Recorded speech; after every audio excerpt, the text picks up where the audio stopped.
BRS మాజీ MLA pilot Rohit Reddy party నుంచి ఎప్పుడు సస్పెండ్ అయ్యారు? దీనిపై గులాబీ పార్టీ నుంచి అధికారిక ప్రకటన ఎప్పుడు వచ్చింది? అసలు పైలట్ రోహిత్ రెడ్డిని సస్పెండ్ చేశామని కేటీఆర్ చెప్పడం వెనుక ఉన్న ఆంతర్యం ఏమిటి? డైవర్షన్ కోసమే కేటీఆర్ అలా చెప్పారా, లేక గులాబీ పార్టీతో పైలట్ రోహిత్ రెడ్డికి సంబంధం లేదా? ఇంతకీ దీనిపై గులాబీ పార్టీ వర్గాల్లో ఏం చర్చ జరుగుతుంది? Let's watch the story.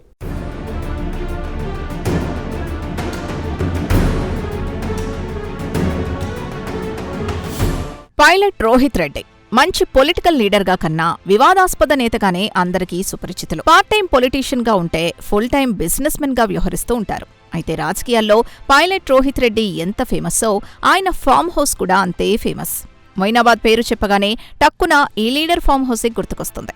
ఎందుకంటే దానికి అంత పెద్ద హిస్టరీ ఉంది. మరి బీఆర్ఎస్ హయాంలో తెలంగాణతో పాటు ఢిల్లీ పాలిటిక్స్ ని షేక్ చేసిన ఎమ్మెల్యేల కొనుగోలు ఎపిసోడ్కు వేదిక ఈ ఫామ్ హౌసే. ఇటీవల డ్రగ్స్ పార్టీతో సెంటర్ ఆఫ్ అట్రాక్షన్ గా వార్తల్లో నిలిచింది కూడా ఈ వ్యవసాయ క్షేత్రం.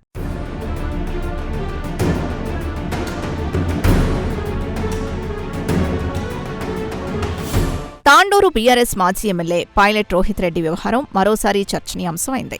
తన ఫామ్ హౌస్లో డ్రగ్స్ పార్టీ చేసుకున్నారన్న ఆరోపణలతో పైలట్ రోహిత్ రెడ్డి అరెస్ట్ అయ్యారు. ఆ తర్వాత బీఆర్ఎస్ అధిష్టానం పైలట్ రోహిత్ రెడ్డికి షోకాస్ నోటీసులు కూడా ఇచ్చింది. ఫామ్ హౌస్లో పార్టీ వ్యవహారంపై వారం రోజుల్లో వివరణ ఇవ్వాలని గులాబీ పార్టీ స్పష్టం చేసింది. కానీ ఆ తర్వాత పైలట్ రోహిత్ రెడ్డి నోటీసులకు వివరణ ఇచ్చారా లేదా అనే దానిపై క్లారిటీ లేదు. పార్టీ పరంగా ఎలాంటి చర్యలు తీసుకున్నారో గులాబీ పార్టీ అధికారికంగా బయటకు వెల్లడించలేదు. తాజాగా బీఆర్ఎస్ వర్కింగ్ ప్రెసిడెంట్ కేటీఆర్ కమెంట్స్తో మరోసారి పైలట్ రోహిత్ రెడ్డి వ్యవహారం తెరపైకొచ్చింది.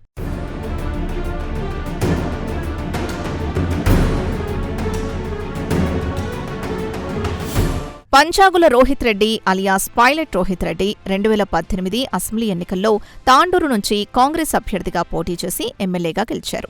ఆ తర్వాత బీఆర్ఎస్ పార్టీలో చేరారు. అంతేకాదు గులాబీ పార్టీ అగ్రనేతలకు దగ్గరయ్యారు. తొలి నుంచి వివాదాల్లో ఉండటం పైలట్ రోహిత్ రెడ్డికి అలవాటుగా మారింది. బీఆర్ఎస్ అధికారంలో ఉన్నప్పుడే మునుగోడుకు ఉప ఎన్నికల సందర్భంగా తన ఫామ్ హౌస్లో చోటు చేసుకున్న ఎమ్మెల్యేల కొనుగోలు అంశం దేశవ్యాప్తంగా హైలైట్గా నిలిచింది. ఆ తర్వాత అనేక వివాదాల్లోనూ పైలట్ పేరు హైలైట్గా తెరపైకొచ్చింది. 2023 అసెంబ్లీ ఎన్నికల్లో పైలట్ రోహిత్ రెడ్డి ఓడిపోయారు. ఆ తర్వాత విదేశాల్లో ఉన్న తన వ్యాపారాలు చూసుకుంటున్నారు. తాజాగా తన ఫామ్ హౌస్లోనే పార్టీ చేసుకుంటూ డ్రగ్స్ వాడారనే ఆరోపణలతో పైలట్ రోహిత్ రెడ్డి రిమాండ్ అయ్యారు. కొద్ది రోజుల క్రితం బెయిల్పై రిలీజ్ అయ్యారు.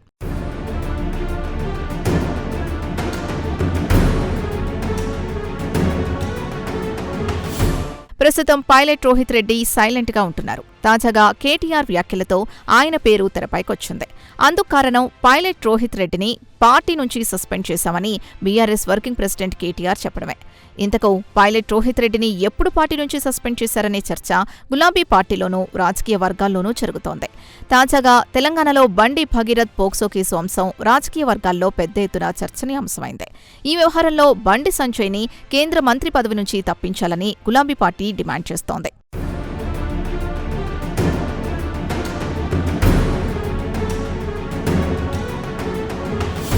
అదే సందర్భంలో పైలట్ రోహిత్ రెడ్డి అంశం ప్రస్తావనకు రాగా మీడియా సమావేశంలోనే కేటీఆర్ వర్కింగ్ ప్రెసిడెంట్ హోదాలో పైలట్ రోహిత్ రెడ్డిని పార్టీ నుంచి సస్పెండ్ చేశామని చెప్పుకొచ్చారు.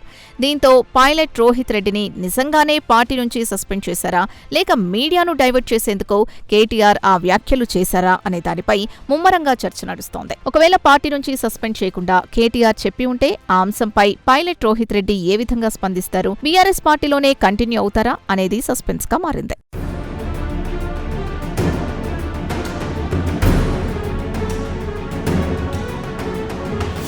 మొత్తానికి మాజీ ఎమ్మెల్యే పైలట్ రోహిత్ రెడ్డిని సస్పెండ్ చేశారా లేదా అనే అంశం పక్కకు పెడతాయి. కాంగ్రెస్ బీజేపీలకు దొరకకుండా కారు పార్టీ సేఫ్ గేమ్ ఆడిందన్న విషయం స్పష్టంగా అర్థమవుతోందని చెప్పవచ్చు. ఒకవైపు బండి సంజయ్ కొడుకు బండి భగీరథ్ పోక్సో కేసు రాష్ట్రాన్ని షేక్ చేస్తున్న టైంలో BRS party working president KTR pilot ని సస్పెండ్ చేశామనడం, మరోవైపు బండిని కేంద్ర మంత్రి పదవి నుంచి బర్తరఫ్ చేయాలంటూ డిమాండ్స్ వస్తున్నాయి. ఈ నేపథ్యంలో డ్రగ్స్ పార్టీ ఆరోపణలు ఎదుర్కొంటున్న తమ పార్టీ నేతను సస్పెండ్ చేసి తమ చిత్తశుద్ధి ఏంటో నిరూపించుకునేందుకు కేటీఆర్ ప్రయత్నించారని రాజకీయ వర్గాల్లో డిస్కషన్స్ నడుస్తున్నాయి. ఏదేమైనా గులాబీ పార్టీ నుంచి పైలట్ రోహిత్ రెడ్డిని సస్పెండ్ చేశామని పార్టీ వర్కింగ్ ప్రెసిడెంట్ కేటీఆర్ చెప్పారు.